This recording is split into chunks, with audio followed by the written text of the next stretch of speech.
国当局通过各种措施掩盖其在东突厥斯坦针对维吾尔穆斯林的镇压和同化。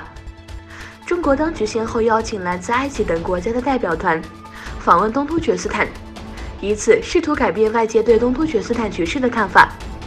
当代表团来的时候，当局安排穆斯林到清真寺做礼拜。曾在纽约联合国大会发言的集中营生存者达乌特女士表示，7、8名中国警察来到她80岁的父亲那里，说如果他去清真寺祈祷，每次都会给他20元钱。他指出，中国当局想欺骗国际社会，代表团离开后，当局像以前一样关闭清真寺。土耳其航空公司将开通飞往中华人民共和国西安市的航班。土耳其航空公司董事会主席与中共陕西省委书记举行了会谈，会后就开通西安航线问题达成了共识。据土耳其航空公司新闻社发表的声明，1999年首次开通飞往中华人民共和国首都北京的土耳其航空公司，在20年间继北京、上海和广州后，又开通了第4个目的地西安的航线。中美之间贸易战的疲软信号给被制裁的中国科技公司带来了希望。在被问及是否愿意与美国总统特朗普见面时，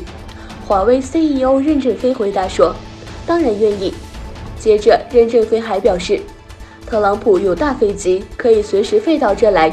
我的飞机是纸飞机，一下雨就会坏掉了。”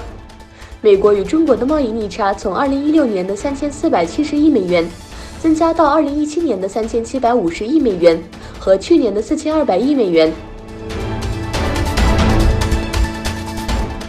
美国在台协会和台湾行政院情资安全处共同举办国际联合网络演练，凸显美台在情资安全领域迅速成长的合作关系。台湾地区和美国首度联合举行为期5天的大规模网络攻防演练，研究如何回击所谓来自朝鲜等网络威胁。台湾官员表示，台湾每月遭受境外网络攻击次数平均达1000万次，虽然没办法安全确定攻击来源，但声称推估有1半以上来自中国大陆。美国国务院表示，周四美国悬赏1000万美元，以获取有关2名阿拉伯半岛基地组织高级领导人的信息。外交安全部助理部长在简报中对记者说，该部愿意提供600万美元以提供有关阿尔阿卢吉的信息，